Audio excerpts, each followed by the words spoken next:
It's so within their reach.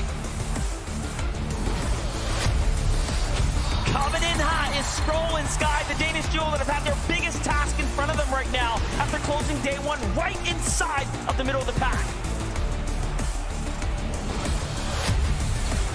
They know it's time to pick up the pace. They've got 6 more games to make it happen. Let's get after it, Kadu and Sion. It's none other than Bugha and Aviv. 2 out of their 6 performances were stellar. And if they can find that groove again, we can definitely see them up at the top.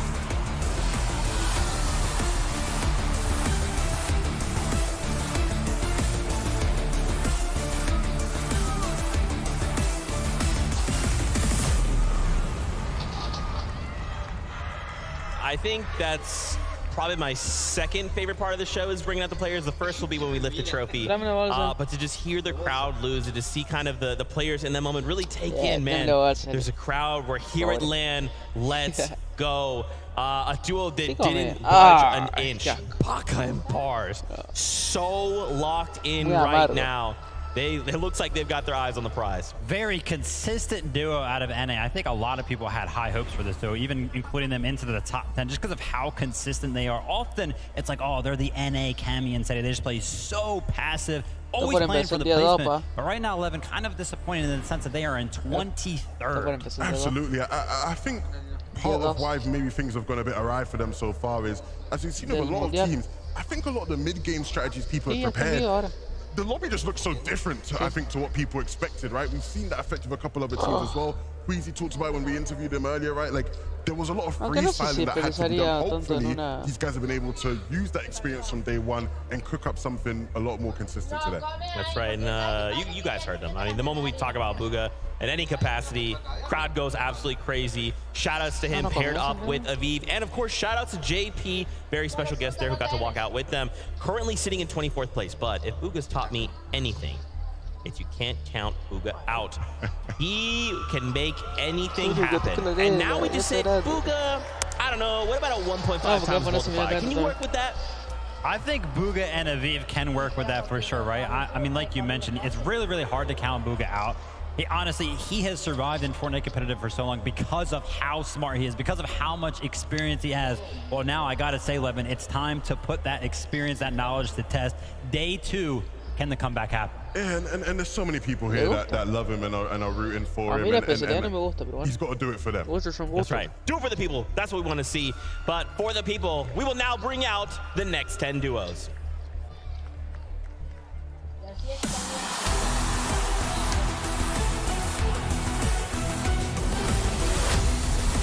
Epic Whale and Muzz know what it takes to win, and today it is time for an all-star performance. Show us what you got. Let's give it up for Chap and Teeny. After winning game 1, they've already proven that they are championship caliber. However, it was just the start of their journey. Rise and Yuma started day 1 off strong, but can they hone in on the consistency? Because this is where it matters most. Ping and Watts, ladies and gentlemen, they began surging up the rankings here in day number 1, and if anything, the rest of the competition has to continue to go that way for them. It's been a lot of growing pains for Denath and Tinka, but you can't count Oceana out. It's a new day, and it can always be a fresh start.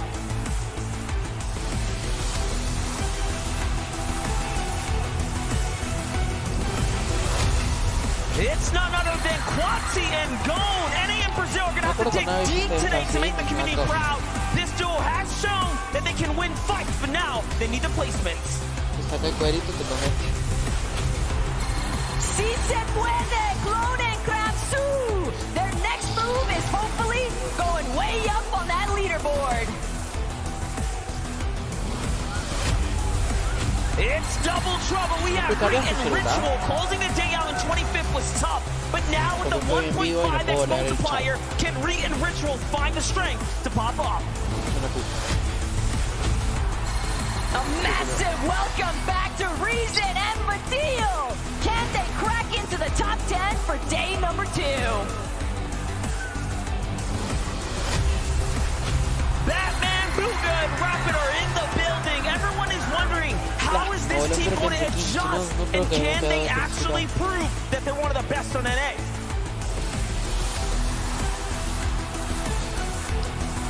Recuerda que acá adentro tenés un chip en mi memoria.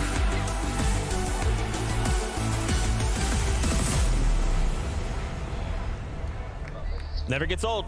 Never gets old. Love to have these players walk in and just kind of, again, feel that energy from the crowd, feel that electricity. So for you guys in the arena, every time these duos come out, make some noise. Let's take a moment here to highlight some NA West teams. Kelly, well, sorry about that. Reet and Ritual, very excited to see this duo. And again, I'm just going to continue to frame everything through that same exact lens, 1.5 times multiplier. What can we expect from the duo coming into the competition for day 2? Something that we touched on a little bit earlier, Levin, right? The fight that's going on all the way up north between Reet and Ritual, Kyoto. And honestly, I think the biggest thing there for me is that fight happening over that bunker. There's been so many teams. Every single time we go up there and take a look at one of those teams, there's like 4 other arrows just surrounding the area. So I think it's honestly just brought way too much attention to that area of the map. Maybe they'll have to switch it up today. I mean, I think we were seeing that, right? Where teams are struggling for damage, where are they going to naturally rotate to? They know there's going to be people at the bunkers. Let's go there. It was funny because it was one of those games when we went there, I'm expecting to see Mapoli and Kyoto fighting Reet and Ritual. It was like Zagu and Shiram. These guys must be thinking, do the Asian players just hate us? Like, why are they all coming to our bunker? Oh my God. But look, if you expect anyone to be able to deal with that pressure, especially when it comes to fighting, you'd think Reet and Ritual can do it. Absolutely. And once again, from one Booga to the other, Batman, Booga, Rapid, these guys once again, as long as it seems like as long as your name is Booga at some capacity, the crowd's going to go wild. But to see Batman, Booga, and Rapid perform here today, they've got the crowd behind them. What do they have to do to kind of put those pieces together? Talk to Batman, Booga a little bit, hoping, honestly, just an early rotation out of Grimgate. Maybe look towards the south, towards that bunker down there that I think Swizzy and Yapko have been getting. I think it has to be that, right? New solutions to get early damage going into the mid game. That's right, that's right. Well, you know what time it is. It's time to bring in the next 10 duos.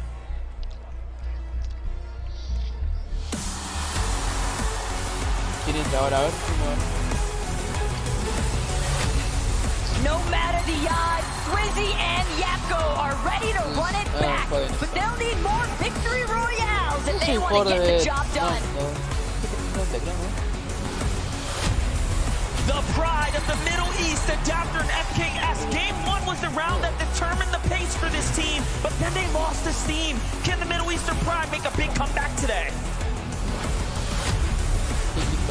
Hello again to Trulix and Chicho. The foundation is there, but they've got to build up if they want to reach a global championship. Forward, give it up for K-Shuttle and KT. If this team can make it past the mid-game, we expect huge things. However, we all know it won't be easy. They've had a day to work on their chemistry, but regardless of the outcome, Chiefs and Chris, you've got the hearts of champions.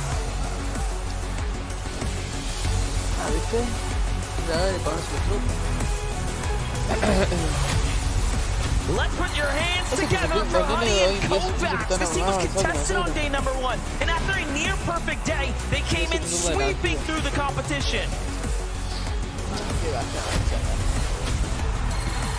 Dukes and Sphinx found their footing in day number 1, and maintaining their consistency will be a big step in the right direction. All the way from Japan, it's Bobby and Larpax. They have their work cut out for them here today. Will some of Asia's best be able to step up to the challenge? After taking the night to review, Aspect and Kazi have hopefully developed a strategy to turn the tides back in their favor. It's your boys, Acorn and Cole. They had a spectacular day 1 performance, placing in the race for a trophy finish. But let's see if they can close out strong now. Algunos sí, algunos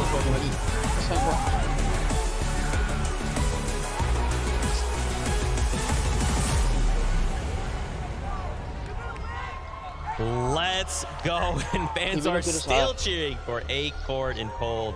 I wanted to take an opportunity here. We kind of referenced this damage, top 5 damage out of yesterday's performance.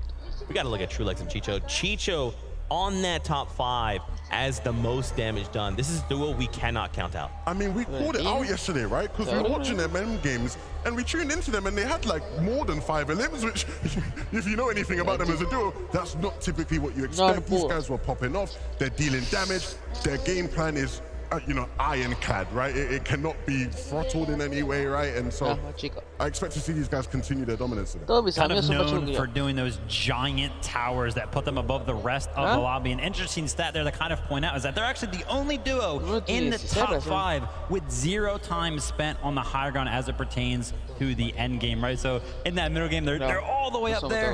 Come down to the end game, they're going for the low ground. Wow, crazy stuff. And of course, don't worry, crowd. We'll talk about Acorn and Cold, of course. Fan favorites here without a doubt. And again, you can just tell in their face they are so locked in. They know what needs to be done. Now they just have to pull it off. I need to see more people in the crowd hitting the Cold celebration. I need more of the Cold celebration. I mean, look, we know what these two can do. They've contested us format Anlix and Sato. It went pretty well for them. I mean, they've historically done well when contested as well in the past. So I just expect them to do more of the same. Acorn talked about, again, pushing the bucket a bit, right? Going even harder today and making use of the 1.5x multiplier. I'm super excited to see what they do. Such a consistent team. Cold is used to putting up big elimination games. Is there anything that I had in terms of requests for day number 2 out of this duo? It's gonna be Cold. One of those games, 10+ eliminations. Let me see one of those pop off. That's right. They said they're a day 2 team. So Acorn, I'm gonna hold you to that. With that being said, though, let's bring in our next 10 duos. O sea, el Nacional, pero la tarde el comercio.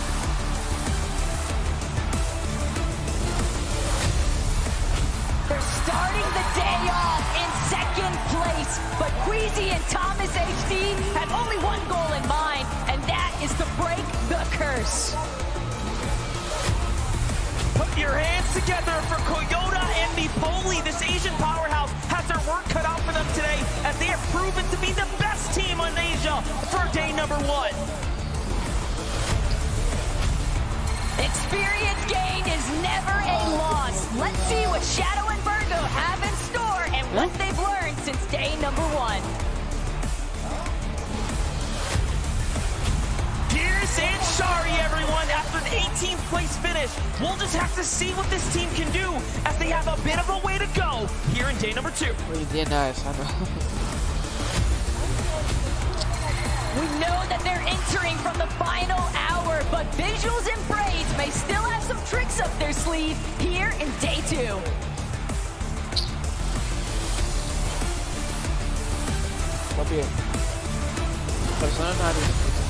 Agers and Rise, after being surprise contested, this duo still managed to find their stride and close out with an impressive 11th place finish. What can they do next?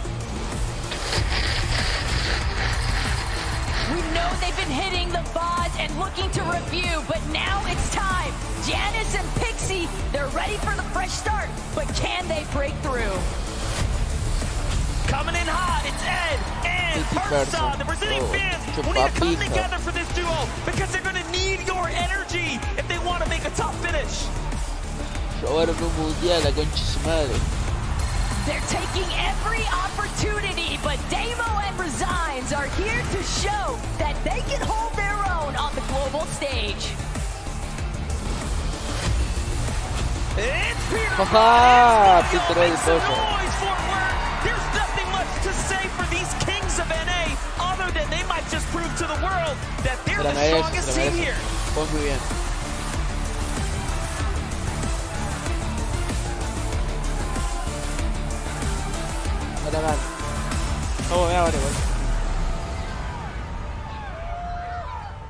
Man, I feel like the Dickies Arena was not making nearly enough noise there for Peter Bot and Pollo. I'm a little bit disappointed by you, crowd, just like a little bit.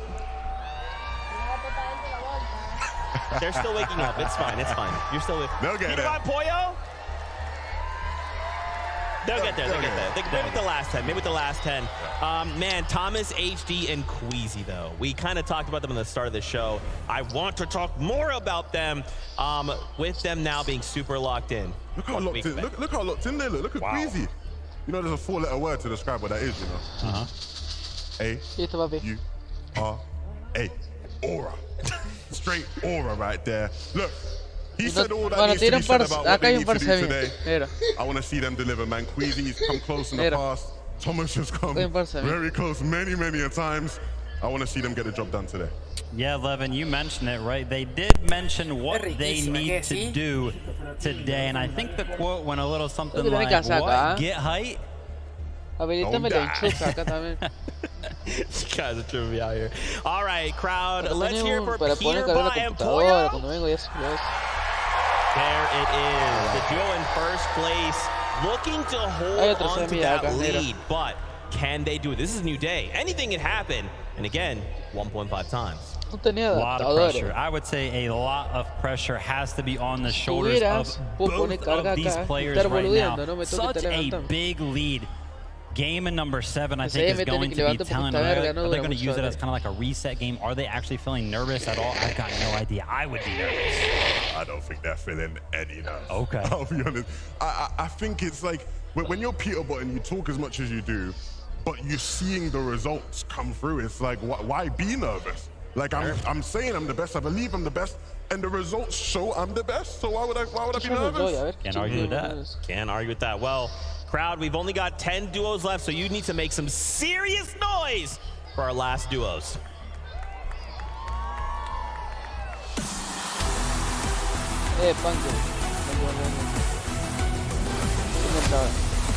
Everybody give it up because Vico and Flixie are back again. They had good performance in day 1, but now it's time to be great. Here's the Asian powerhouse of Zaku and Shalom. The global stage pressure is truly showing that anything can happen. Will they be able to make a comeback today? Bryce and Bolt are back. Lucky number 7 to close out day number 1, but they're still aiming for the top. They're back. Malibu and Mustache, after being contested, they have their work cut out for them off the drop. They'll just have to see and wait what they can do. Another day, another opportunity for Cal and Haman. Let's see how they adapt and overcome. 3 horas, 2.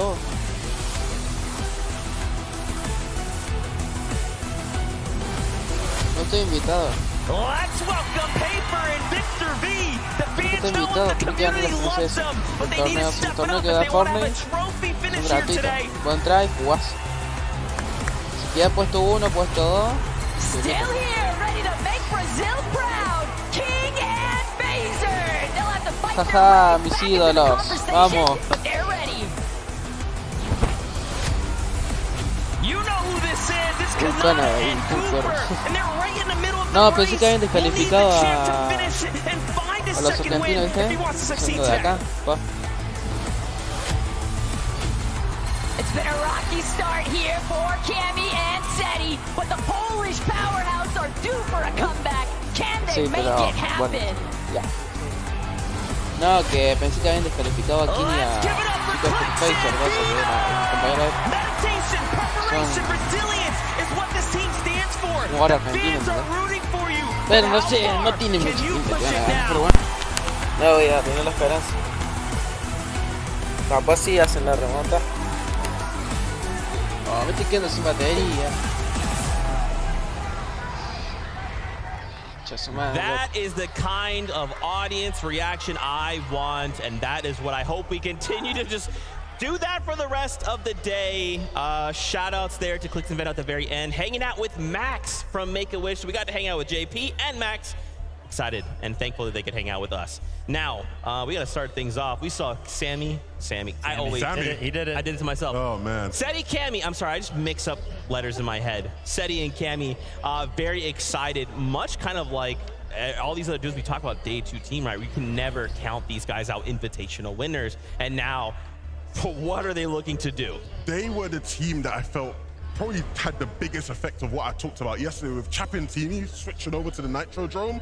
Oh my goodness, had such a big ripple effect on Camiensetti. When you look at how they were playing before, they were in a surge base, they had another surge base in Canada Cooper near them, they had Ryzen Ages near them, but Chapentini landing at Nitrodrome sort of warded those teams off, so all of a sudden Camiensetti, they're going, hello? Like, where is everybody, right? Nobody's here anymore, and had a big effect on how they played in the mid-game, so hopefully they've cooked something up overnight. Yeah, we had a lot of those zones kind of flowing north as well, right? So a lot of those southern teams actually like to sit in the storm, and with Chapentini there, right? Them being unpredictable in terms of being there kind of messes up that rotations for a lot of the teams there to the south. Difficult situation to say the least. Finally, Clix and Vano kind of rounding out our duos here once again. They've kind of they've been hot and cold, right? And they've kind of been put into these situations where they've been in these shambles situations. However, they've had time to go back to the drawing board. What do we expect in day 2? The drawing board, I'm happy that you kind of brought that up, Zeke, because if there was anybody that was hitting the VODs, hitting the replays, looking for something to exploit, it's the guy right there on your screen. Veno was looking for something. Levin, did he find it? I mean, I hope he did. I hope he did. I mean, you guys are going to have to show him some more love. Make some more noise for Veno. There we go. There we go. Look. These two, it's been a tough sort of tournament for them because coming in, they were the favorites for a lot of people, and understandably, things look so clear-cut for them. The switch up and being contested makes things awkward, and so hopefully now they've sort of got more of an idea of how they need to play with the loot they have and the timings that they have coming out of that spot. I can't imagine it'll be easy even today. Yeah, no, I mean, crowd, you guys absolutely need to be cheering on Clix and Veno. You can see it on Veno's face. He's locked in. He's here on a mission. And now they just have to execute their plan. We're getting closer and closer to kicking off day number 2.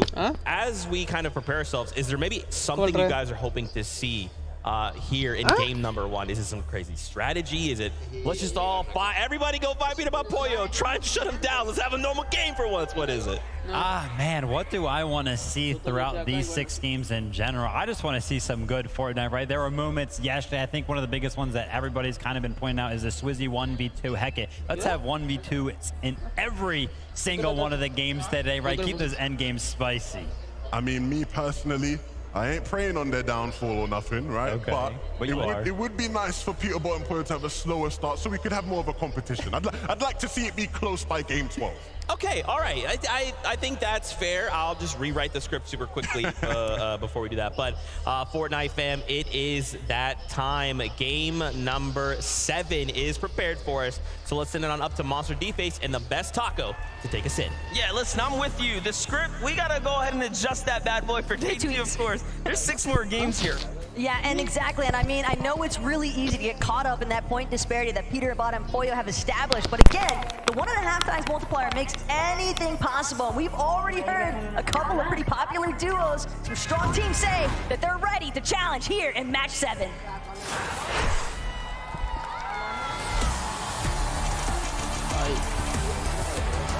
¿Qué?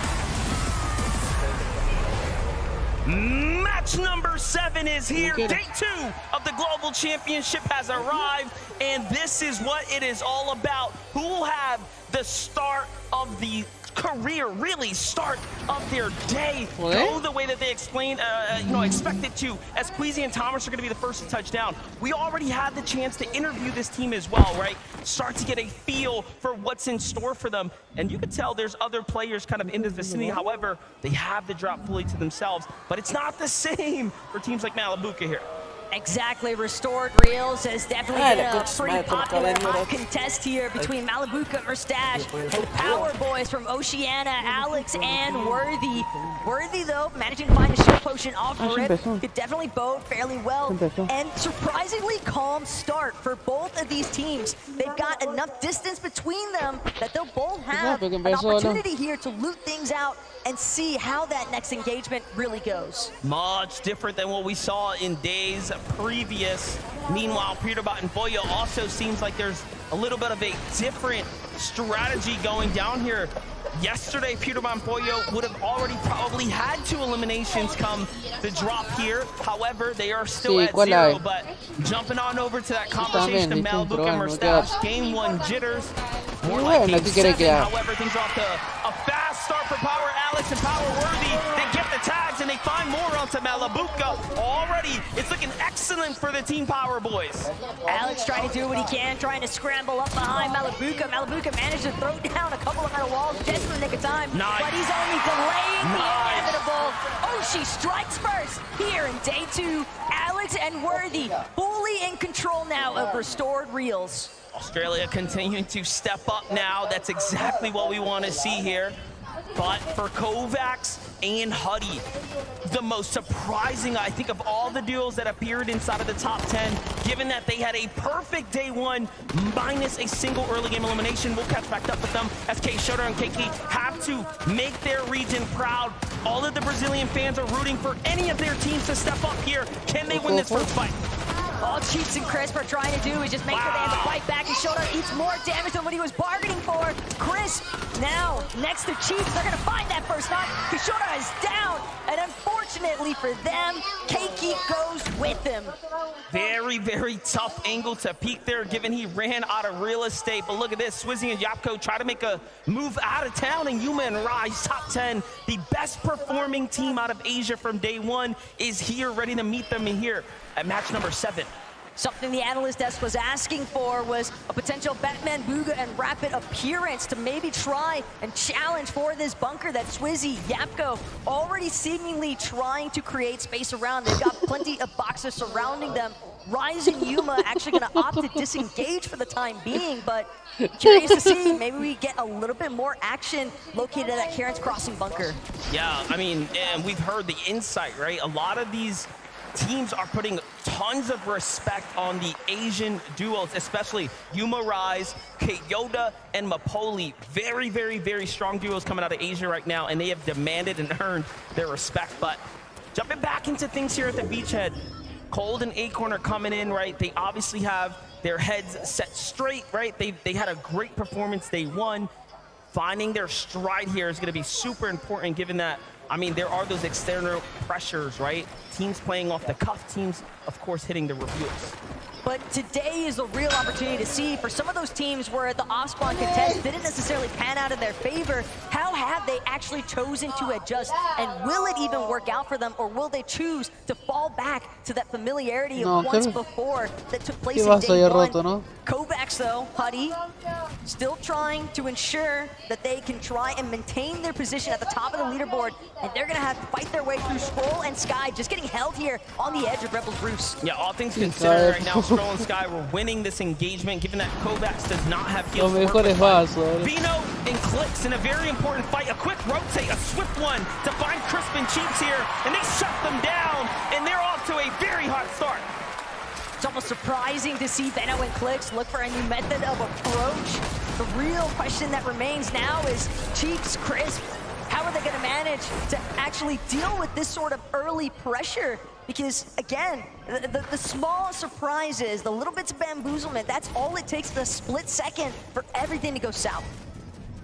Scroll and Sky moving back to the Rebels' Roost after pushing out Huddy and Kovacs there. So it does seem like both teams are going to be content with the exchanges between their sides, but jumping over to Bolts and Bryce, a very clear forecast tower play in motion right now. Look, I know Vico and Flixie like to think that this is their forecast hour, but these exchanges right now from the peaks of these Surge bases are leading me to believe that Bolts, Bryce, they might just get this one all to themselves. Their drop at Dumpelhasen just gives them so much more of an advantage for tracking quicker towards this forecast tower, getting that setup online. Quick preview, though, of what Chapentini have been dealing with, and it's actually Oshi, but Worthy, unfortunately, not going to be able to stand tall this time. Very tough team to go against. Chapentini, who won game number 1. Clearly, they have a stride about them that has been shown here this weekend. Match 7 now, starting off in almost similar fashion. It seems like while everyone's trying to get their bearings, they start a bit ahead, but keeping that momentum is going to be one of question here today. with this European duo. And, you know, overall still within the top 20 is impressive to say the least. 1.5x multiplier, right? Every elim means a lot more. Placement points are going to weigh even heavier as things start to add up. But let's jump in with Sphinx and Dukes here, who are trading tags, it seems like, trying to farm some kind of damage here in the early game across what might be Acorn and Cold. Right now, Sphinx and Dukes, they're just taking full advantage of applying a little bit of pressure onto the teams at Redline Rig. Keep in mind, if they do get a successful shield crack, they could always look to just try and turbo aggress. They've got that flaming boost tube right next to them, and Sphinx just seems to be prioritizing exclusively the surge tag damage threshold control. How impressive of Swizzy and Yako to survive the drop. Trashy threats, Peter Boyo. A lot of action down at the raft, so it is, of course, in their best interest to get loot and hit the road, quite honestly. You don't want to stick around there, given what can be in store. Kazi and Aspect clearly didn't want any more of that action as well, as they've moved somewhat north here to try to make the best of their strategy. But look at what happened. It's kind of causing this very congested area here.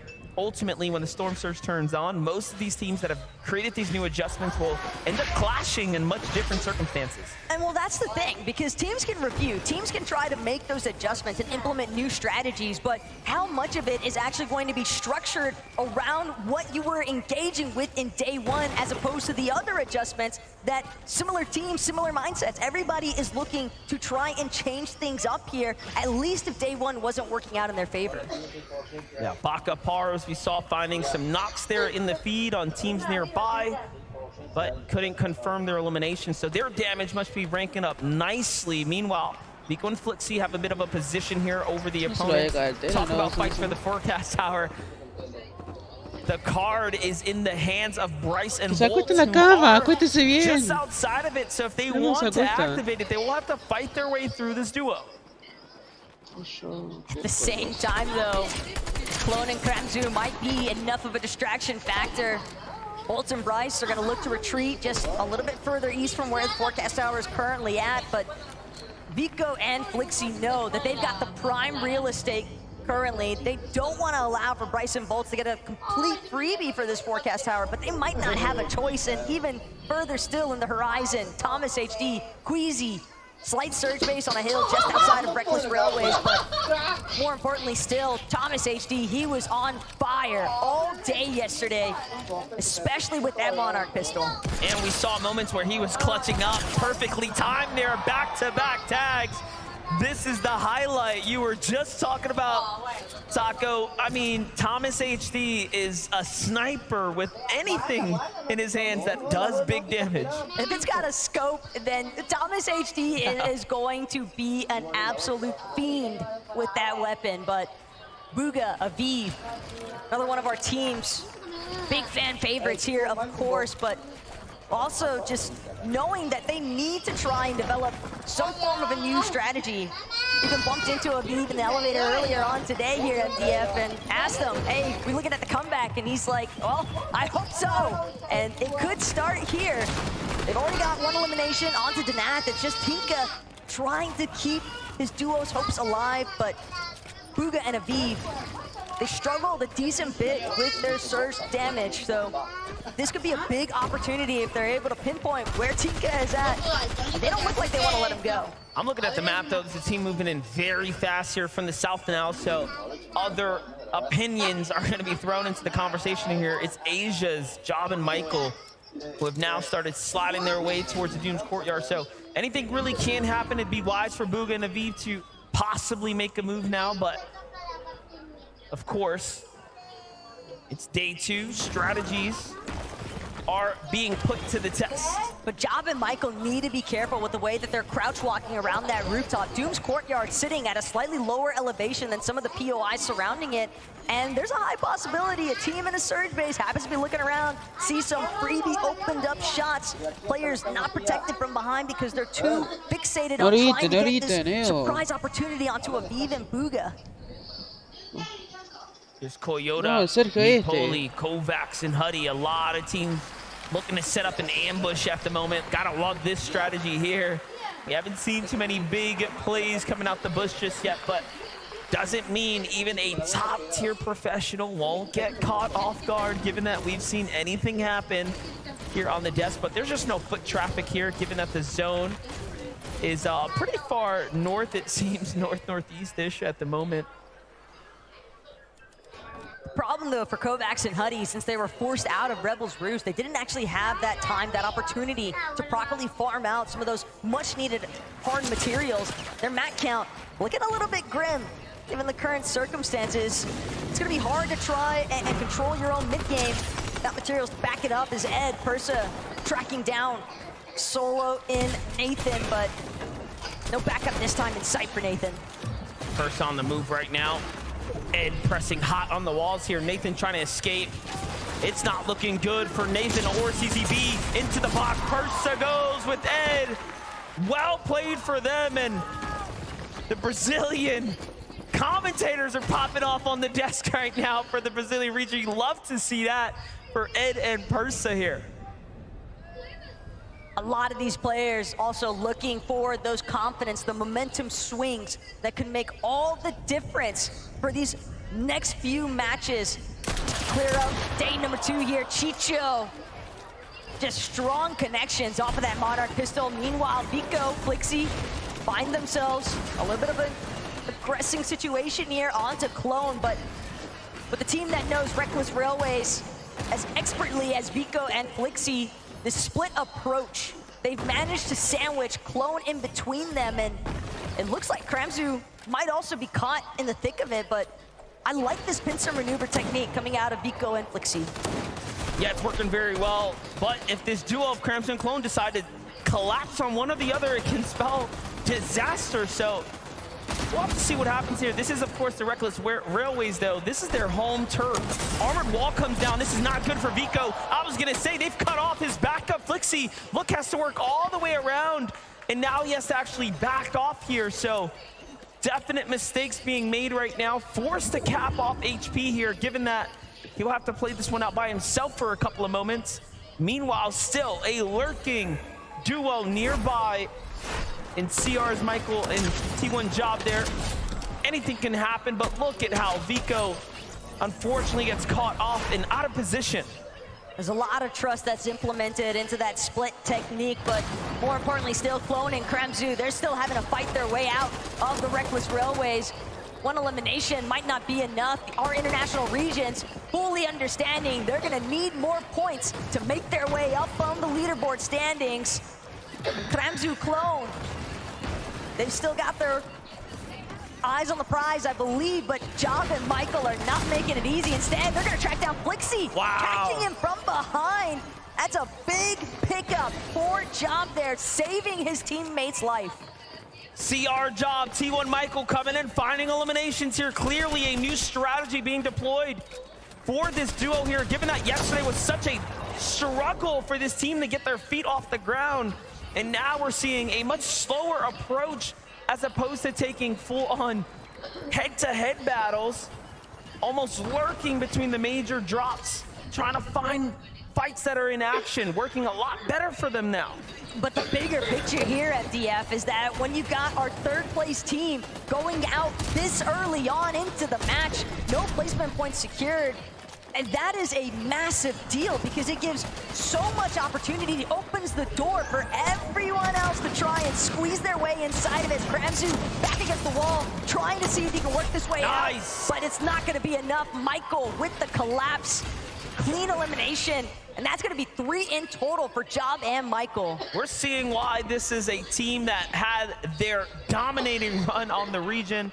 Again, an Asian duo coming up, really making adjustments to their strategy. It's one of the best parts about the day 2 format that we don't get to highlight enough, right? The teams that come in and start to adapt is what makes it so crucial to really pay attention to what is changing around you. But for Peterborough and Boyo, not much has changed, given that they have continued to key their way into the Rift Island. This time they'll met with a lot more resistance. It's about the weakest we've seen them coming into mid-game, and I mean, it makes sense. You have Zagu up top here with Shadome and Vadil and Reason here. Very strong teams, very low on the surge here for Boyo and Peterbot. mean, everyone might just get what they've been looking for, a potential early exit here. Oh, that was a little bit of a whiff there out of Pollo. Was probably hoping to fully connect, but Pollo, he finishes what he started, gets reason in the process, but finds himself getting immediately gobbled up by Medeal. And now a serious 1-versus-1 situation, but keep in mind, there's so many other teams surrounding Rift Island. Peterbot, he's just hoping that he can get the revive off. Talk about an incredible save here, but Badial's not going to make it easy here. Armored walls are coming out. Peterbot is desperate and boxed up right now. Zagu is also just above, putting in a couple of shots here, but things are going to slow down. And just when you thought it was over, they get saved here. Peterbot and Pollo are back in. But at the cost of so many of their armored walls, Peterbot had to fully utilize practically everything he had saved up. And keep in mind, they still need heals. There's no shield, at least as far as Peterbot's loadout is concerned. Possibly Pollo is carrying a couple of small shield potions, but I'd have to guess not, considering that neither of them is bothered to recover. They're just trying to tango once more with Medeal, but he will not budge. Doing an excellent job here waiting for them. He knows it's still a 2v1, and Peterbot and Pollo are absolutely deadly here. Let's not forget, they have the medallion, right? So they still have very much full awareness of who's around them, but the tags, they need more damage. They've run out of heals here. This is about the best case scenario for every other duo in the lobby if you want to win the globals, which we know very surely they do. Pollo, though, not giving up just yet. Still knows that there's a job to be done here. At this stage, though, another issue for Peterbot and Pollo is one of their only options remaining to exit Rift Island might just be take the Ascender down. But again, if they go for that launch pad, they might encounter even more resistance from the other teams that are a little bit more established, a little bit more healthy as well. But Pollo, Peterbot, they try to mark it off in the first place. They will break through the builds and manage to escape. Hopefully they don't get targeted while they're flying by. A lot of teams here in the vicinity now. Peterbot going for the dive down. Pollo trying to scout where's the best spot. They're below the surge. They're gonna have to land and take a fight. It's all or nothing now. Peterbot tries to go for Dukes and Sphinx, and they go for it, but Peterbot gets knocked. It's all up to Pollo now. Everything lies on him to keep the train going here. He's gonna find a lot of tags here, just enough to keep his team in the win now. They try to box up Peterbot. They want to finish his duo. He's not trying to give it away for free. He's actually fighting with all of his heart here, and they're running for him, trying to steal his duo away, and he's going for it, but no! So close! Almost takes down Dukes as well in an incredible exchange, and first place is out. The runway is open.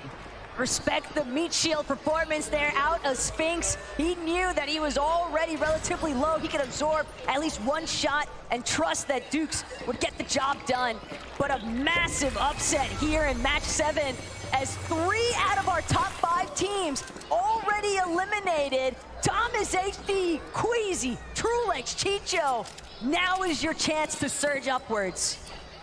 Agers is solo at the moment inside the zone, but we gotta get the update here from Queasy and Thomas HD, who have been working their way up slowly, steadily, looking to manifest this global championships victory right before their eyes here. The tags are great from Thomas.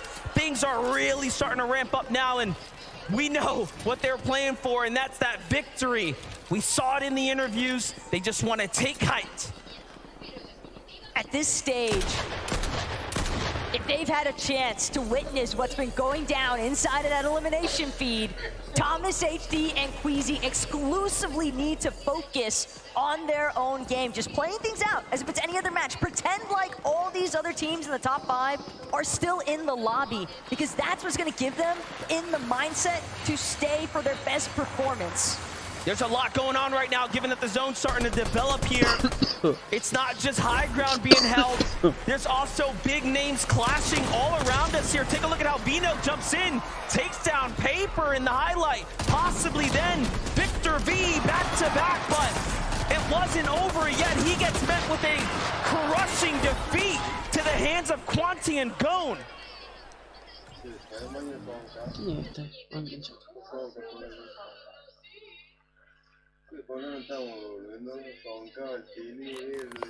Cristian, boludo, soy Double Jerez.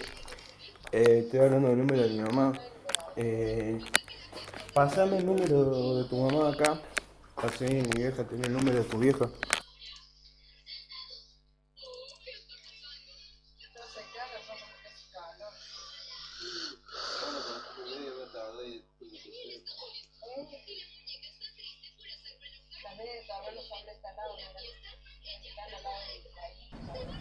Single time. Most of the competition that would otherwise do that is not in this lobby. I do anticipate a runaway scenario here. However, Brazil, King and Phaser hopping across, yet not even close enough to challenge up for high ground. So there's very little teams that would actually have the heart to go up, unless coming into day 2, they've decided to shift strategy. And that was a pretty risky jump forward as well from King and Phaser, because the way that Thomas HD and Queasy have been spraying at other teams, you've got the indication that they likely have an assault rifle, so it's a lot more difficult to make those jumps from the high ground off the Flowberry Fizz, heading towards front side of the next zone. But Sphinx, Dukes, we saw them shut down our first place team on the leaderboard already here today. They're hoping to see if they can transition this into a victory royale of their own. Sphinx and Dukes through Elims.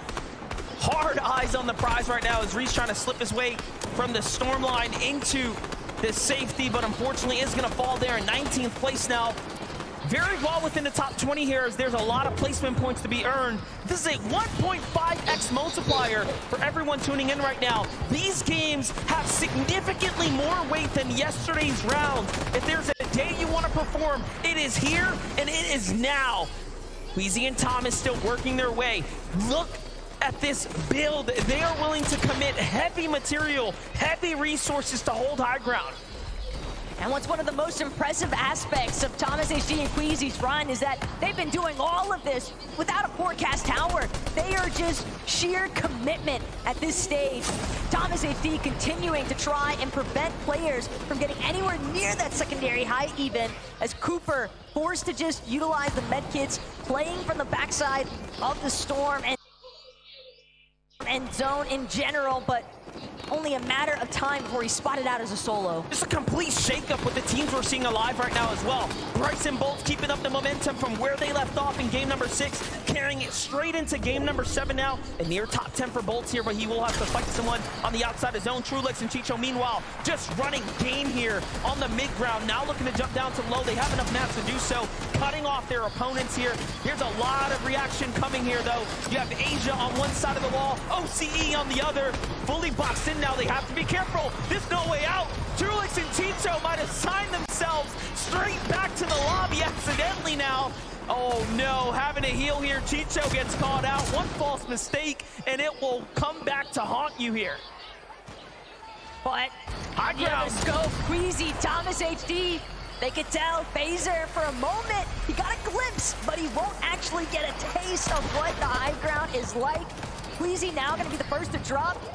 He's continuing. He knows he needs a refresh. He wants more material. If he can find an elimination, if he can play the disturbance factor, he can prevent anyone from having the potential to threaten Thomas HD's current position. Thomas HD, in fact, alongside Queasy, just going to continue to try and secure as many eliminations as possible. We are witnessing greatness right now as Thomas HD and Queasy are putting on a masterclass from the high ground here. Doing a very good job now securing eliminations, starting to rack up. Queasy will have to get those mats there. Has to jump to the tree. He sends Thomas HB down. They're starting to start cutting off the teams here. Completely new duo in the conversation as well. It's Zagu and King and Phaser now. That's all that's left in a clean 2v2 here. But the zone pull, Thomas HD and Queasy, they made it to the top of the hill. Phaser is going to have to find his way up. Thomas HD instantly puts him down. Queasy with the cleanup as well, and a victory royale finish.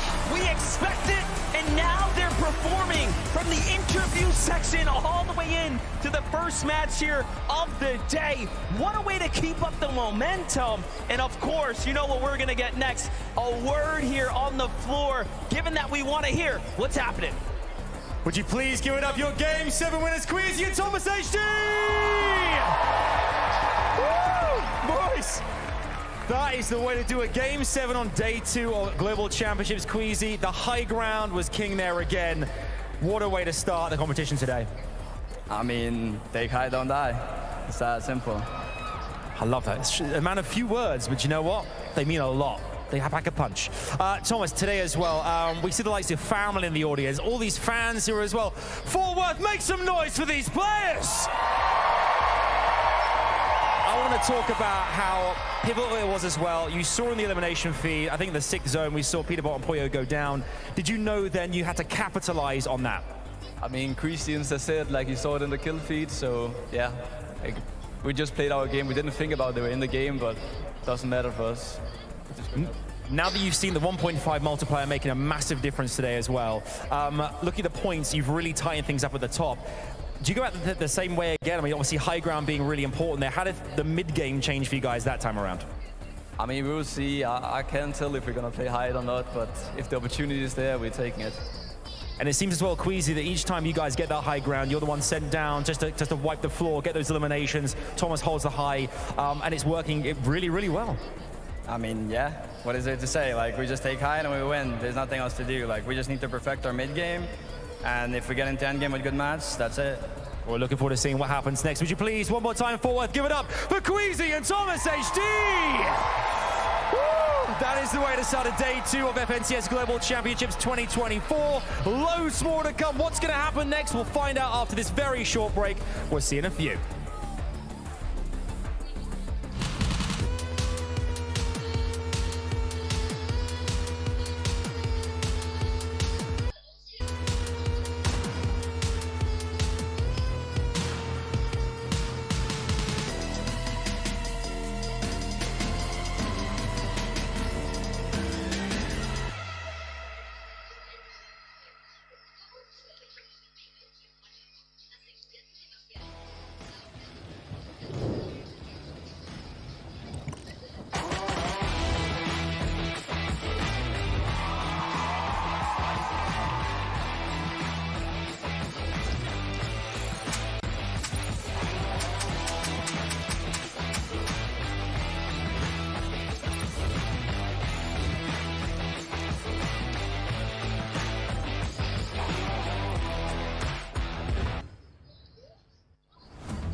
Get high, don't die! Get high, don't die! Come on, man. It's too easy. Bro.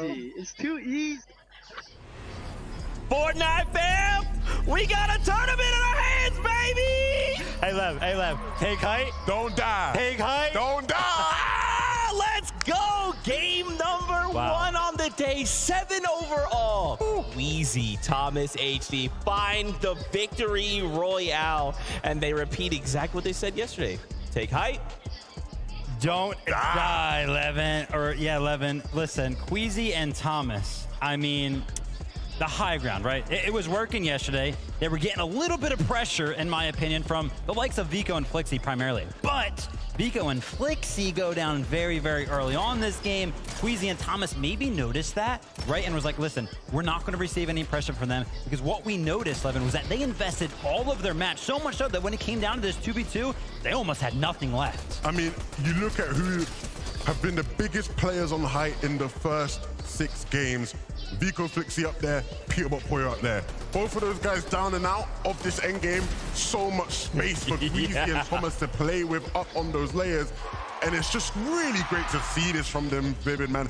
This is what I've been wanting to see from them all year, right? We've always known Queasy to be this dominant high ground IGL. This year, he took a step back from that. When it matters the most, though, relying on what he knows best, playing the high ground.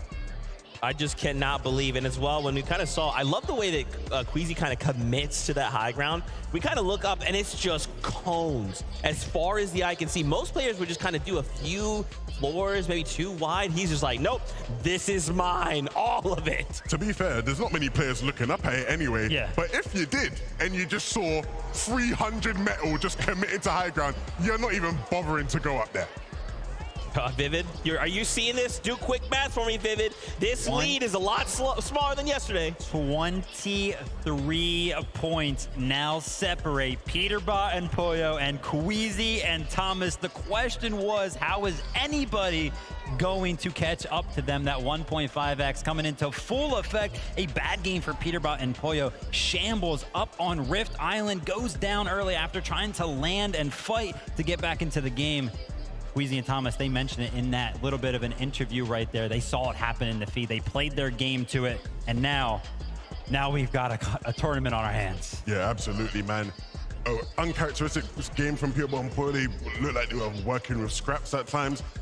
But Thomas and Queasy, not at all. Still exactly what we saw from them yesterday, where they're looking strong, in good positions to get surge. Thomas in particular, the Monarch pistol again, it is just relentless, the amount of damage this guy is putting in with that. That's right, and guess what? We actually have a moment from that last game. Let's listen into that game-winning moment. I'm not gonna be. We should remember their skins. We should remember their skins. Yeah. They're dashing. 30 of them. Okay, we know their skins though. Yeah, Catwoman. I got a kill. Disconnected them on the right. Yeah. They have dashes to the Catwoman on the right. Yeah, I see. Here, drop him, I'm going across. I'm armored wall, I'm armored here. Yeah, okay. Armor yourself as well, armor. Yeah, I am. I did. We can get, bring them. I don't have fizz, 60, 100 points, dead. Nice. He's coming up. Going up, yeah, I see. 100. 30. Crack. Dead. Behind you, 1 HP. Dead. Yeah. Take height, don't die. Absolutely amazing stuff there. Just to see them be excited. Levin, I want to double back. You talk about that Monarch pistol in hand. We joked about it at the start of the day. What kind of damage are we actually putting in with this? Let's take a look at the numbers. Who do you think is going to be leading with the Monarch pistol? Surprise, no surprise at all. Thomas HD by far and away, just crazy with it. Again, if you know anything about Thomas HD and metas of previous years, it would have been the sniper rifle where you would have probably seen him be the leader. He's replaced the Monarch in that sense, and he's doing the big damage with it, and it's a big part of their success this weekend. Love that from you, Levin. Honestly, I saw a little bit of a shot right there that we were getting on the stage. It was Thomas and Queasy, right? If they actually turn around in their chairs, guess who's right across from them? Peterbot and Poyo. They were actually staring each other down up there, probably sharing some emotions right there. That's awesome. They're like, hey, listen, it's game on. That's right. Let's talk about Peterbot and Poyo here for just a moment. Very uncharacteristic out of the duo, right? They obviously had Medallion, they had mythic items in hand, but we kind of go up to Rift Island and they are just in shambles at one point. No materials, no shield. Well, the big thing for me was that Peterbot and Pollo, they're kind of used to getting the Rift Island uncontested. Usually there was like one other team that was up there yesterday. Sometimes that was kind of just based on the side of it. But we actually saw 2 other teams up there that were interested in even capturing the Rift Island, right? And once we tuned in with them when they were actually up there on the Rift Island, I think they were only like, what, 60 damage above? And usually that's like 400. That's literally what I was about to say, right? Where it's like, they shouldn't even have to rely on going to Rift Island to be getting their damage. Usually they are much higher before that. I think we're already seeing some changes in the way people are playing around that area of the map in the mid game, and they're clearly struggling with it. They're gonna have to figure things out, and fast. That's right. 3rd place, Trulex and Chicho just rising up the standings there, holding that 3rd place. And to think here, Trulex had to do this as a solo player. He has to play heals, but in those moments with this multiplier, those placement points make a difference. Absolutely. It's exactly what you expect Trulex and Chicho to do.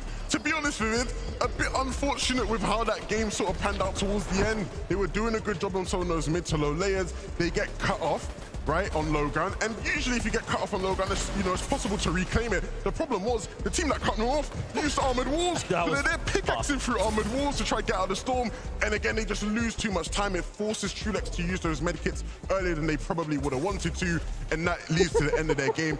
A top 6 ain't bad, but that could have easily been another top 3 for them. No, but it was super, super good for them, right? Because coming into the day, remember, they were one of those top 5 teams, and we saw actually multiple of our top 5 teams go down, those being Vico and Flixie went down early. Again, obviously Peterbot and Pollo went down early, but another one was Acorn and Cole that also went down early. And I think me and Levin, we noticed something very, very fast that game. They were uncontested. They were contested for all 6 games yesterday. So that big switch up could be affecting things largely. Those ripples making a difference here. Every little thing can change an outcome, but it is that time. Game number 8 is being ready for us. So casters, on over to you. Yeah, it does seem like being uncontested now is starting to work against some of the favorites who are up at the top. Yeah, and for the teams that are having to essentially switch up their strategies, one thing we were noticing, you pulled up something rather interesting from socials. Swizzy even giving the shout out. I will seriously do my best today. So match number 8, let's see if he's got it.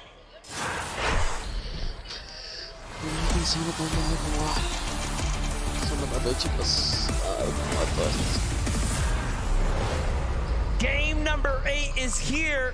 And there's a lot that we have brewing now here inside the storm and on the battle bus, of course. Given that the gap has officially closed, and you saw in the interview just moments ago, Queasy mentioning that, hey, if there's enough space between me and 3rd, we're going to do everything it takes to secure number 1. And that might be one of the worst things ever if you're Peterbot and Pollo. You almost have to try and block it out, but how much can you really ignore when you see the gap chopped so viciously after a singular match because of that 1.5 times point multiplier? But drawing that conversation back to that little note that Vivid had touched on, teams that were contesting each other, they might have gotten very accustomed to having consistent damage. I think Acorn and Cold specifically, they were so directly in control of Brittle Beachhead, Andelix and Sato. They tried their best, but they realized this is not gonna work out. We've got to completely revamp our strategy for day 2. And now it's up to Acorn and Cole to figure out a new game plan on the fly. Talk about that. Even Huddy and Kovacs now have seemingly demanded their respect from Scroll and Sky, who have given up the Rebels. Roost already moving out. Likely that they had a bad drop here, and these small micro changes will absolutely create domino effects. So what we're looking at, 7th place now, doesn't have as many teams there. We already know Vino and Clicks had a little bit of a different situation unfolding at their drop. Peterbot and Pollo had a team move out, right? All of these teams now have to make adjustments. But Venom moving in quickly towards that launch pad. It's evident with the forecast tower in sight. There's going to be a brawl stemming out of Sandy Steps, but also drawing in the attention of teams surrounding this southern section of the map. Look at this. Stored Reels definitely getting active. Power Alex, Power Worthy continuing to perform very well on the drop.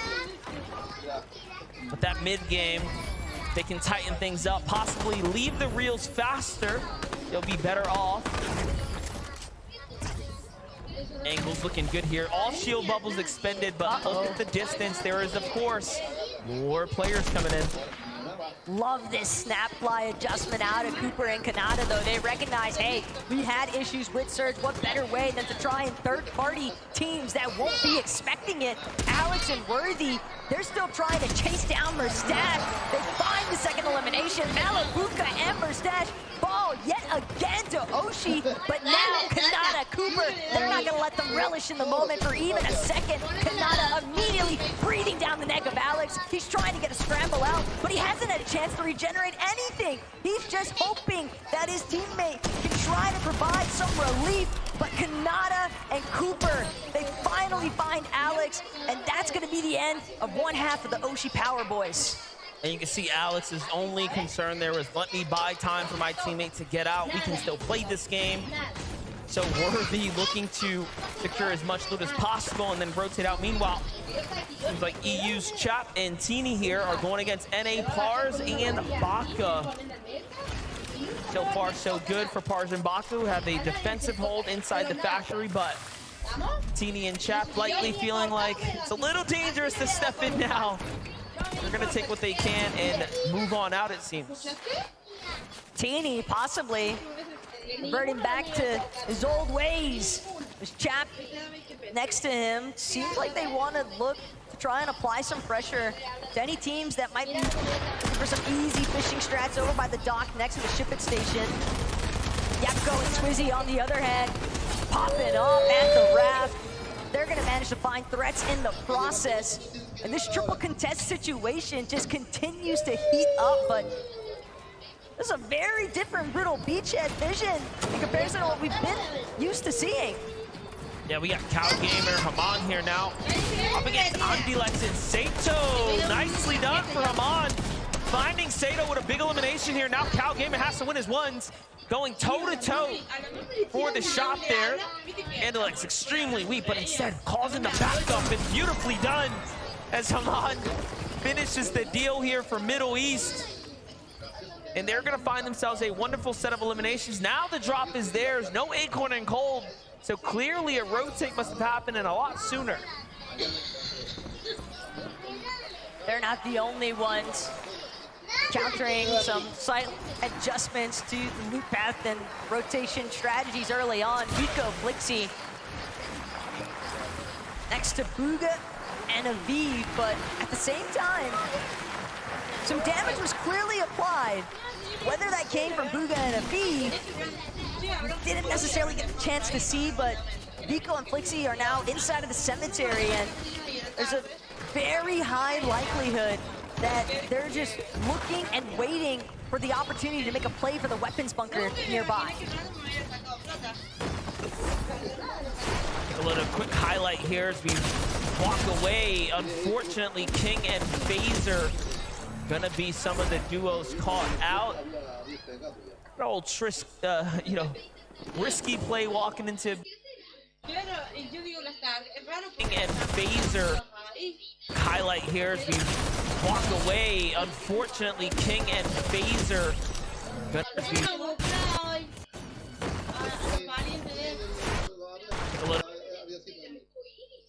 a quick highlight here as we walk away. Unfortunately, King and Phaser gonna be some of the duos caught.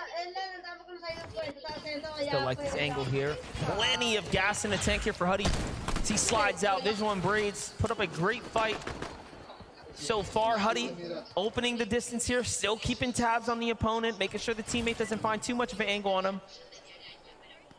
And then you have in the bush, in the distance, in the base, Muzz and Epic Whale just listening ever so closely. Meanwhile, Peterbot and Pollo making up for match number 7 here in match 8.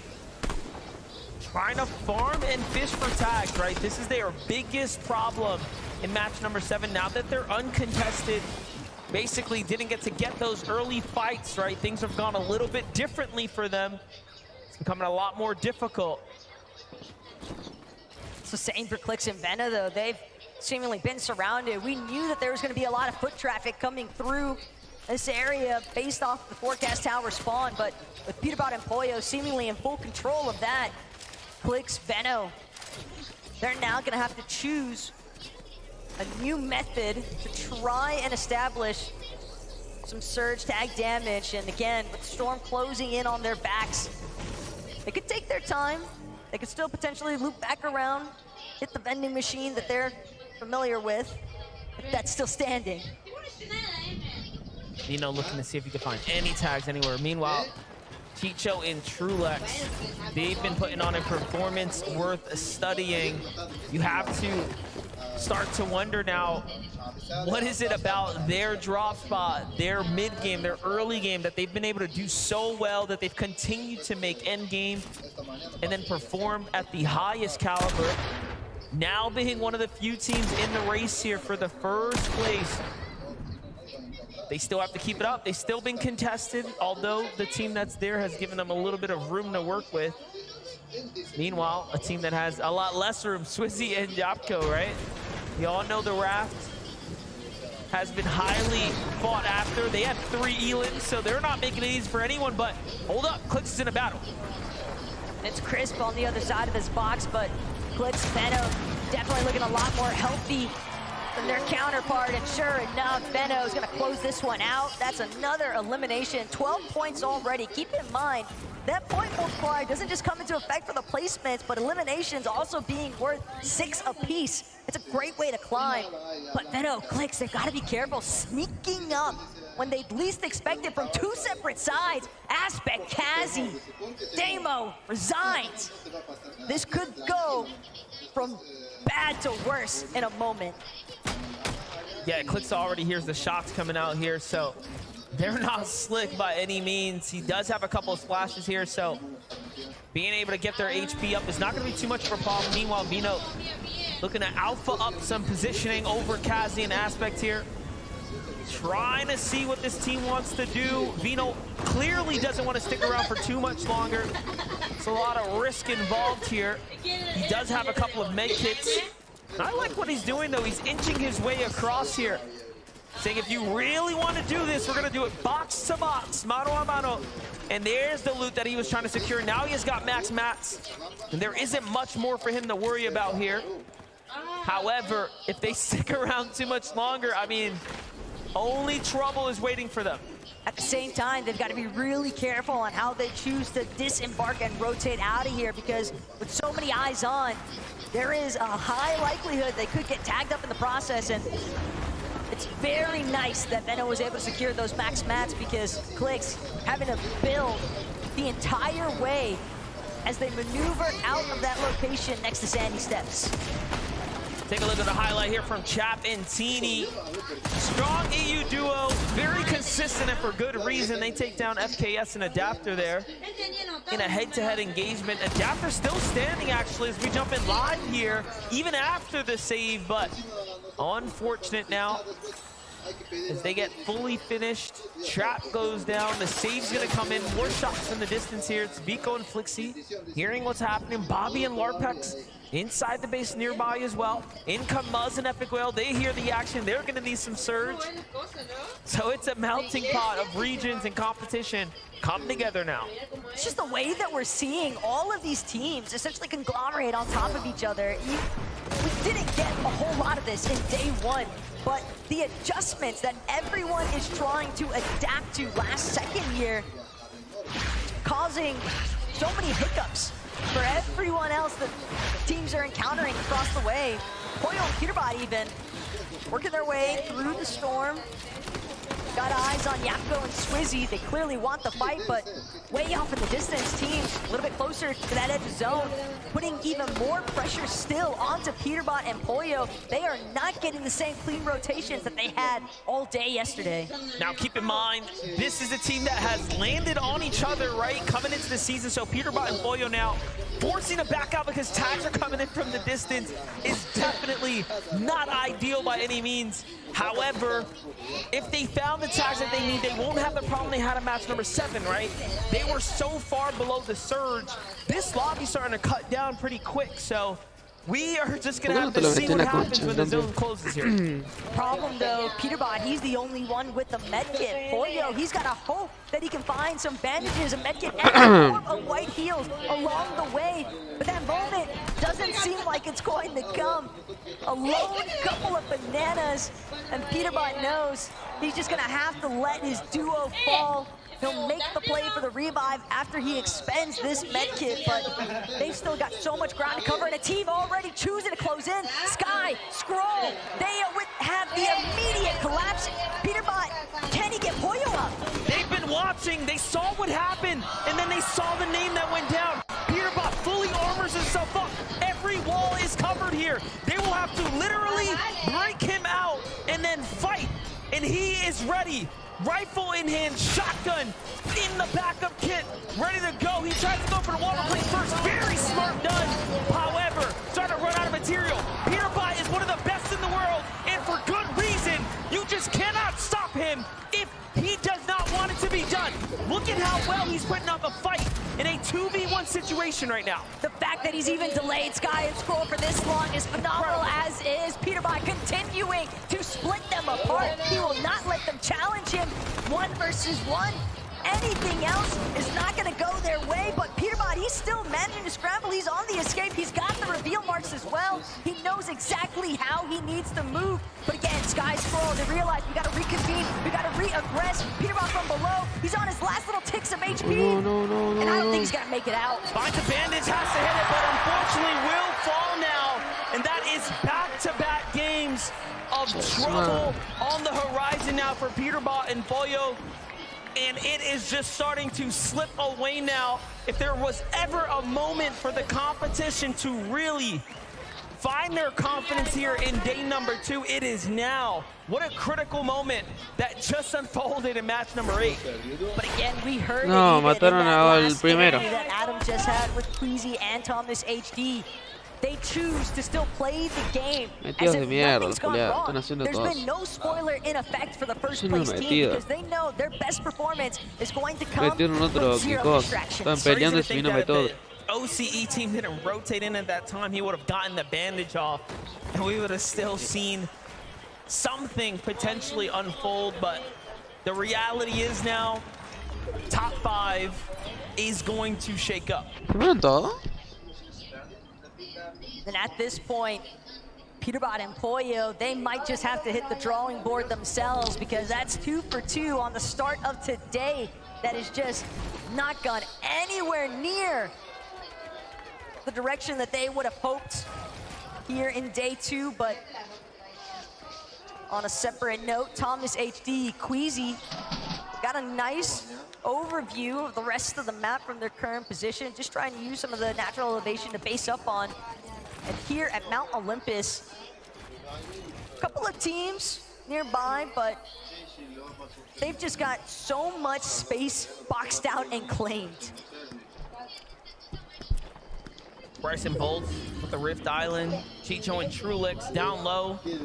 Still sitting pretty in 3rd place right now, based up under the Rift Island. Not an ideal situation to be in here, given that teams won't rotate because they see the island, let alone get a better angle for Chicho and Trulix. Very unlikely, but they have a duo in sight. It'll be important for them to find a couple tags here. 340 above, they should be okay for the time being. However, that's the damage that we're looking for. Another little bit of a shock, though, as far as our top 5 is concerned. Spinks and Dukes have also been eliminated. They jumped up a few placements after their match 7 performance. They were sitting inside of top 10, 9th, I believe, to start day 2. So the fact that they've fallen here already just means, again, ample opportunity for some of these other teams to try and leapfrog their way up and over inside of that top threshold of the leaderboard. But Vico, Flixie, first off, they've got to deal with a little bit of pressure from the north side of where they're based. And again, ¿quién se quiere juntar hoy? Levanten la mano ya. Yo creo que se sabe memo de la Biblia. Sí, cosas así que están metidos mucho en la Biblia, ustedes saben de memoria las palabras. Usted vaya en el plaza y nos encontramos en el plaza. Pinte y arriba vamos a hacer pie. Bueno, a las 4 ya estoy en la plaza. Ya, ¿qué decía? Vamos, sí, pero yo ni en pedo me meto en el agua, boludo.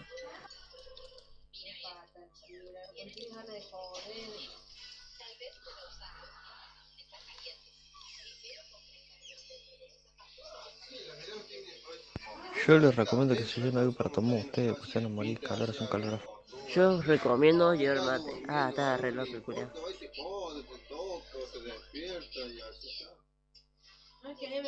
Yo reviso, guacho.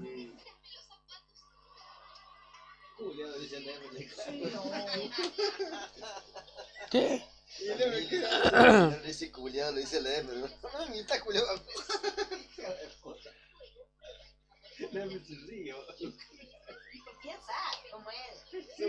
Son puras cosas de risa, Lever, igual.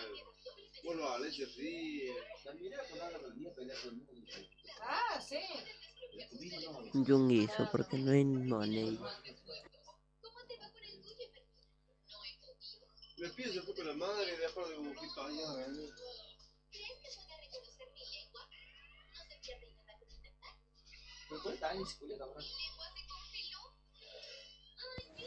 Jenny, mano, ¿y los otros qué onda?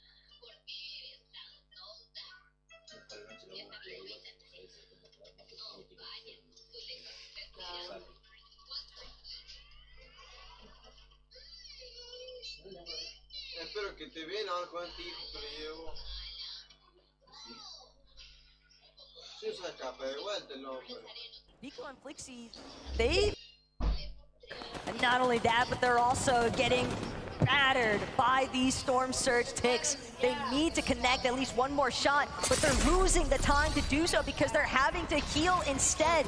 Valuable seconds. They could maybe catch some of these other teams that are also late on the rotate, but instead they're forced to deplete all of their shields, hoping that they don't get cracked because that audio cue might just be enough for somebody nearby to try and key them as well. Yeah, having to force heal all of their resources at this point. Beautiful tags there is going to give them a little moment of relief. And that's exactly what has to be done here. So makes you appreciate having someone like Bolt who can actually hit the shots that matter most. That means someone else on the lobby right now is taking that damage. If they're above, someone is definitely below. So these trades are happening in real time right now. Looking at the map, teams are starting to rotate in, now starting to get comfortable below them. If Bolts and Bryce can solidify their foundation, they have one of the stronger positions to actually close this game out now. Almost makes me believe that they could have potentially gotten their hands onto that forecast tower as well, given that they were willing to commit to a rather central position inside of this last zone. But Queasy, Thomas, off the launch pad, they're gonna be some of the first touchdown on the front side of this next zone, and instantly Queasy trying to see if he can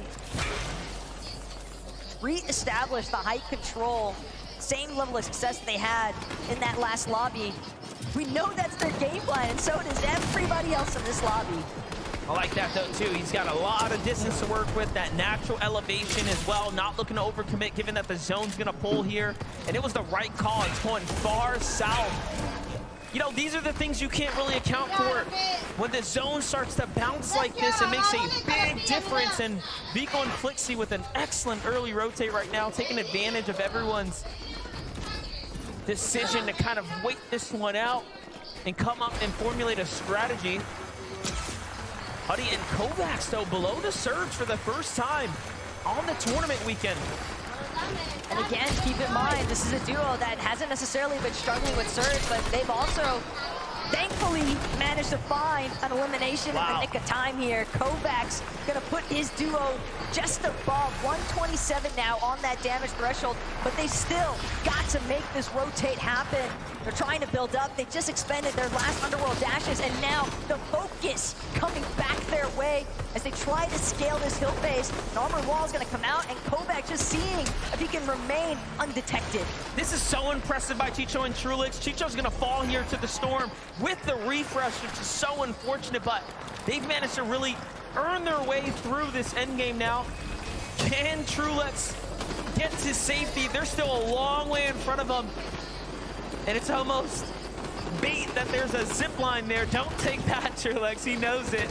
He's going to avoid that at all costs here. Going around the sides now. He's safe, but for how long? Top 20 in sight.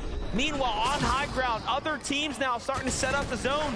Not as brutal this time around, a little bit more of a forgiving rotate here as things are going across. If you have high ground, though, you are set up, and Cammy and Seti are one of those teams looking to be the day 2 comeback. But they might not even recognize the fact that Flixie, Vico, they managed to get this wraparound flank coming from a much less congested side of the zone, but still, Seti, Cammy, they are due for a comeback, and they've got to go massive here if they want to try and overcome a lot of those shortcomings that happened in day 1.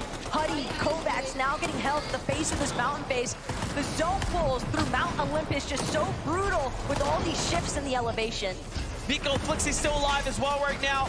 Moving their way up, actually utilizing the zip line for a moment there. A little bit cautious though as you want to get to his teammate here. Who's on this ramp? There he is. Here comes the heals. They see a player below them, but they can't even afford to stick around. Unfortunately, Flixie misses the jump there. He'll just have to be caught up. Vico takes the build, breaks the ball through the zip line there, and now he is crushing his way through. Meanwhile, Bryce coming up behind them. Kovacs lands a shot on him.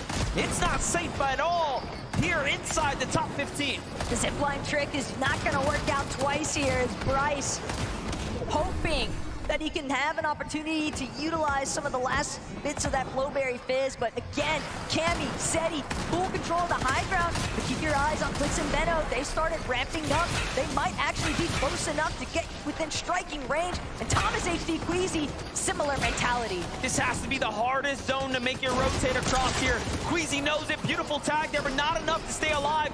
Thomas HD will make it into the top 10, top 7 now. Vico still standing as well. This is probably the most difficult zone we have ever had at one of these invitationals.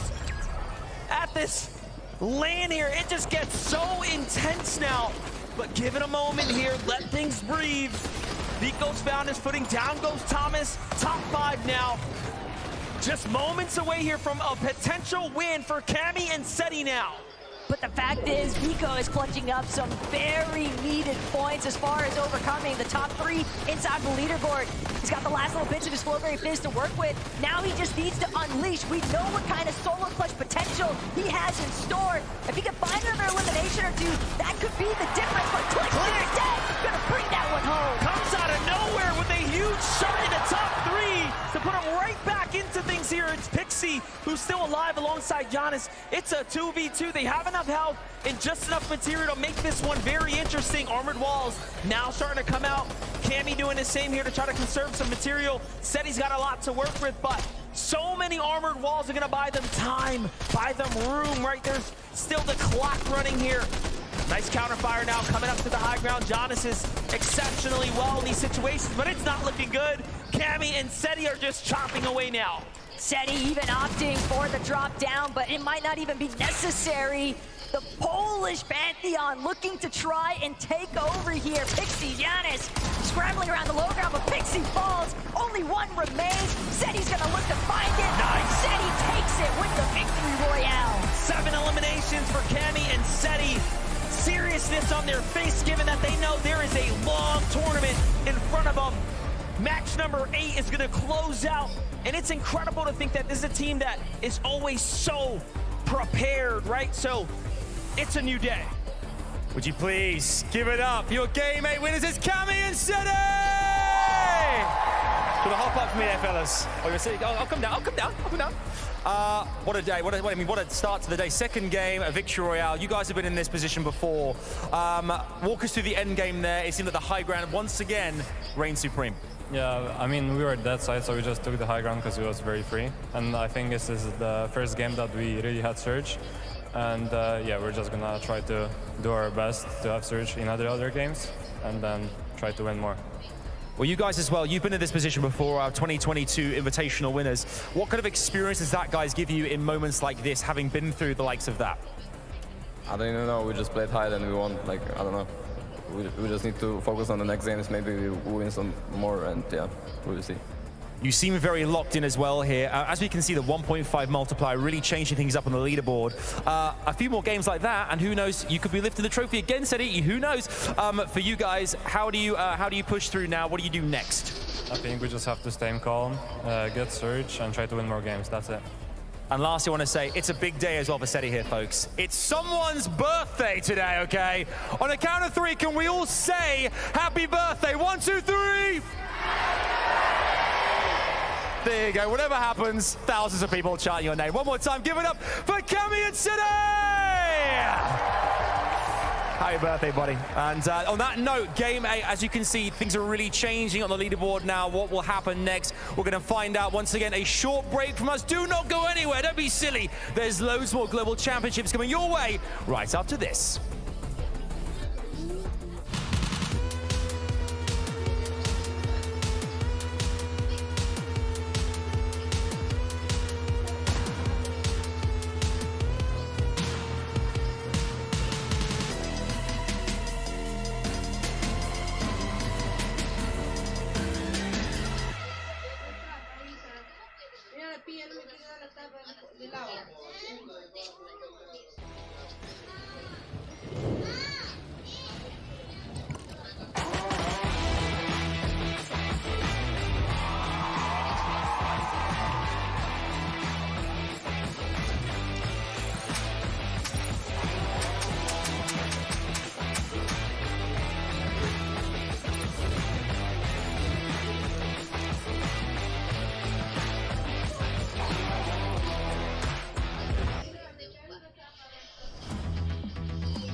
Hello and welcome back to the FNCS game number 2 on the day, 8 overall.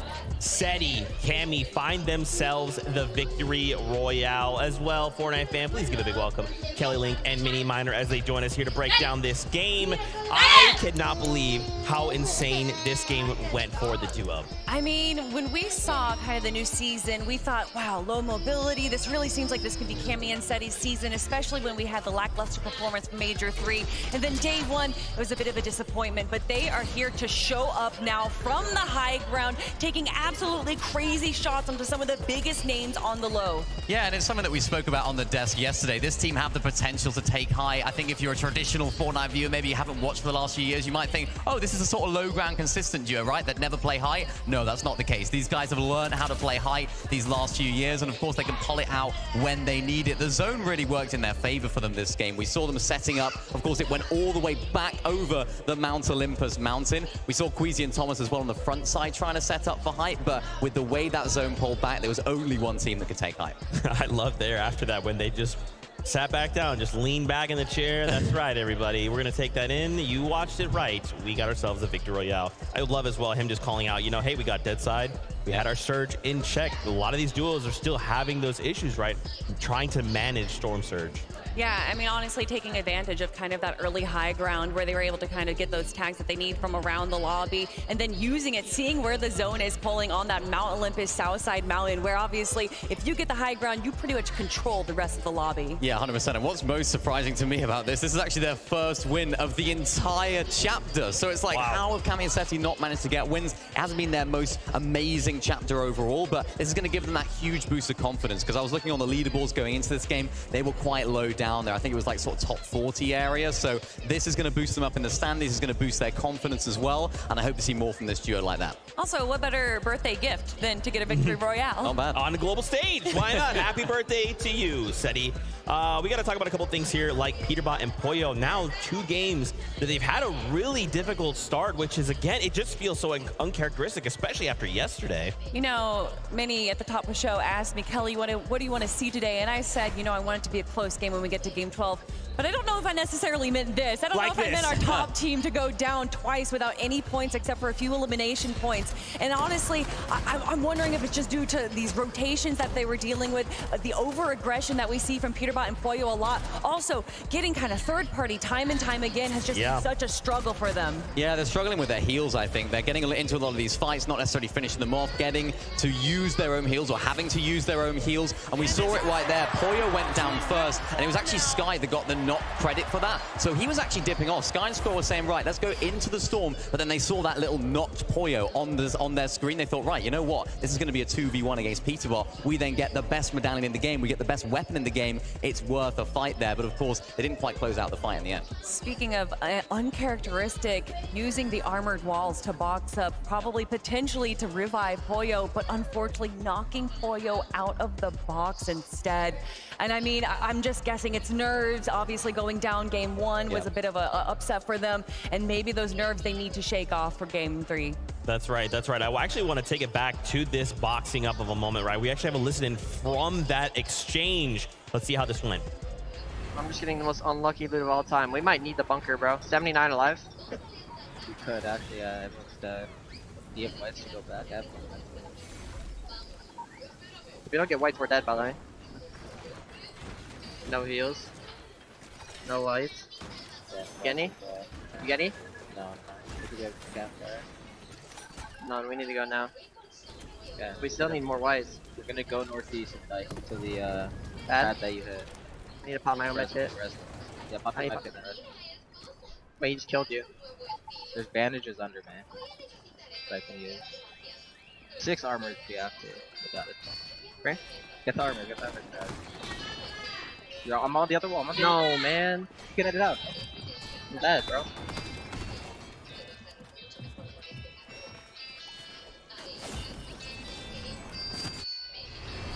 Definitely a difficult situation for the duo. I mean, did you see how many different opportunities there was for any heal available at all and did not receive a single one? Sometimes it just goes that way, you know. That is a little bit of that RNG factor we're kind of used to seeing. That's exactly what I was going to say. Unfortunately, there is just an element of RNG when it comes to Fortnite, and that does mean what you're going to get out of those chests, what you're going to find as floor loot, and unfortunately finding barely any white heals going as far as into the storm to get that bunker. But now, seeing where they are on the leaderboard, Peterbot and Pollo dropping down to second place, meaning that that Thomas HD and Queasy are in first place. Yeah, they are. I mean, what a turn of events right here. That's the first time this entire chapter that Peterbot and Poyo have placed outside of the top 25 in back-to-back games. And who's taking advantage of that? It's Thomas HD and Queasy. They would have seen Peterbot and Poyo going down in the feed, and you can see the way they play this endgame. They weren't necessarily taking too many risks. You saw Thomas HD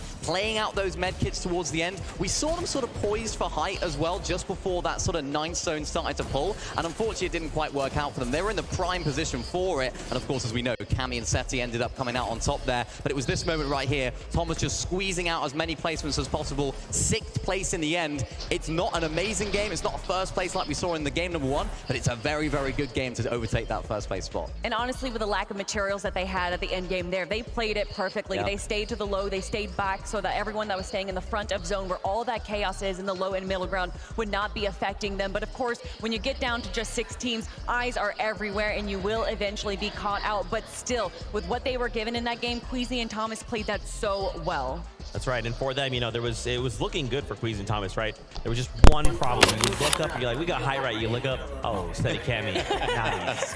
Wow, with that being said, though, we are prepared for more action here from the FNCS Global Championship. Game 9 is here and ready, so casters, take it away.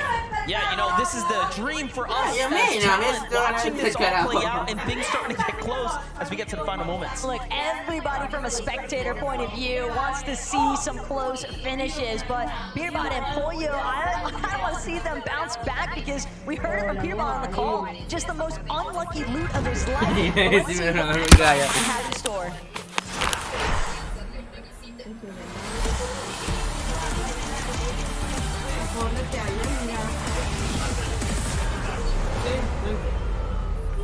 And just like that, we are back. Technically, NDM approaching the halfway point on today. And with that in mind, this is where the pressure is really going to start to surmount onto so many of these players. Queasy and Thomas, they have made it to the top of the leaderboard, but now it's all about maintaining that position. Yeah, the truth is that it's only going to get more and more difficult from here on out. So to see the reality of the situation, and that's you actually have a chance now to take it all away. Every moment is going to come with that little bit of hesitation, right? That second opinion inside the back of your mind of whether or not it is the right move. You have to continue to follow your instincts, follow your gut here. Look at Alex right now, doing what they've done since yesterday, carrying in the momentum here. They've continued to win the drop. They're on 4 wins of the drop consecutively, and it seems like things changed after they started getting loot first. And what's also really turned things around for them is, like you just said, they kind of led off day 1 with a couple of wins here at Restored Reels. Granted, one of those maybe a little bit more in favor for them to start with. Encountering some difficulties of their own along the way, but that being said, Malaluka versus Dash, the ball's in their court to try and bring this one back to life for them, because reality's situation is they have not been able to build any points for 2 matches already today. And Malaluka versus Dash, clearly amazing players, right, from the European region that we know and love. But let's jump in with Eco Bass to talk about EU. Juggernauts right now on the move up against Atlantic Scroll and Sky. Full Sky rotated very early in match 8. Come match 9, they're going to stick around. Despite all these endless plays, Bullets and Honey have a lot to lose here. They are in 5th place. Sky and Scroll have a lot to gain as they can fight their way up to the top 5 potentially with 1 game given the multiplier. Sky and Scroll, they're definitely familiar with these early contest fights off spawn, but couldn't help but notice what looked to be a key formation, kind of lurking just a ways further north from Rebels Roost in the distance, so possibilities of a third party to take place. It all depends on just how noisy this exchange actually manages to get. And in fact, it is King lurking nearby, essentially hoping for a moment to just stroll through, clean up some easy eliminations, get those points online, because we've already seen King and Phaser make a deep run into the end game in match 7, and they're definitely hoping to try and replicate some of that. Also looking to scrap this building out for what they can here, in case the fight does come down to the basement sky. And Scroll doing the same as well. Luckily enough, they're on the back side of the building, so Phaser and King don't quite have lights eyes on them just yet. But I'm assuming the attention's gonna come in shortly. For a moment, Kovacs and Huddy catch a foot there. They know where one player is. Look, we're familiar with these battles, early exchanges, but everything that I've noticed so far here today at BS is that it's very evident so many of our competitors are just freestyling every single part of their strategy here today. No one is on the same synchronisation that they were making all throughout the course of yesterday, and that has made it incredibly difficult for some of these teams that I think just got a little comfortable with what to expect, now having to completely switch things up on the fly. Even Petro is going to hit the brakes for a moment, but here we get a little update with Clixy and Vino in the early game. What's happening here is that they're just trying to get situated for the first time in what feels like the entire tournament. Sandy Stats is in the zone. That's going to change the dynamic quite a bit, actually, given that they won't be sitting in the storm potentially fighting other players, and other teams won't be just rotating in, expecting them to be there. And again, Clix and Beto definitely like to play with the vending machine that's nearby so they can expend that little bit of extra time inside before making those early score ticks without having to necessarily worry about it, because they'll have that ample amount of white fields. But Scroll, Sky, currently recognizing the fact that there's more than just one other team nearby. Phaser and King, they've actually got a cutoff route. The moment that any of these other two duos, whether it's Kovacs and Huddy or Sky and Scroll, chooses to try and depart from Rebel's groups, they're going to get held on the edge of zone, depending on where Phaser and King pops up. But not only that, Phaser and King, they have to close out on that exchange because they spent so much time not getting early surge tags. Take a look what's happening here. Vive already has an elimination. And Booga is right behind him right now. They land just a little further north, so sliding in, cleaning up house. Big job, and Michael. We're also here for this fight. Chicho and Trulex on the move right now, trying to get into the zone here. Being held down now by Booga and Vive. They're going to flow very fizz. Get a move here shortly. Take a look at the highlight. Vive comes in, finds Shadow, cleaning up what's left of Virgo. And then Tico and Michael takes the punishing shot there before only been the first to backing off.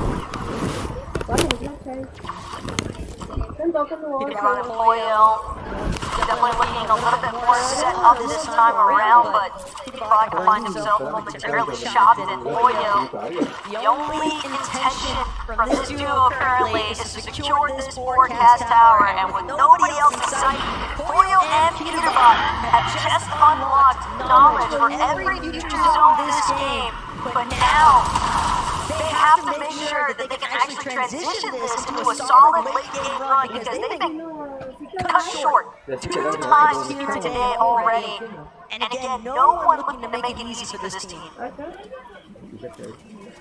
Talk about Michael's job, making their first get out. And equally as dangerous duos got sights on them. Going Flixie now, making a move here, pushing it along. Grab the first one, takes the second. Fast, quick. The reaction is so good for Flixie. And now up from top, coming in to see if he can end this. Vico grabs that wall, cuts him off the double, and it's the triple. Doesn't find it. Backs off now. Great defense from Michael here. He finds 2 tags, so he is effectively putting up a very good defense, but might just have to, I would say, give all respect here towards the EU and back up. That just seemed like such a stubborn battle there for Java. I mean, he could have try and throw up another wall, maybe try and buy himself a little bit more time. Potentially, maybe just run out of materials and have to sit Michael down to one bill, so this duo definitely looking to be a little bit of shambles here. What's Nico? No, they've got an extra 6 points waiting for them. The moment they secured this elimination onto Michael, and finally, another 12 points will be secured, and not only that, but opening up the opportunity to continue trying to control other teams that are stuck just on the outside.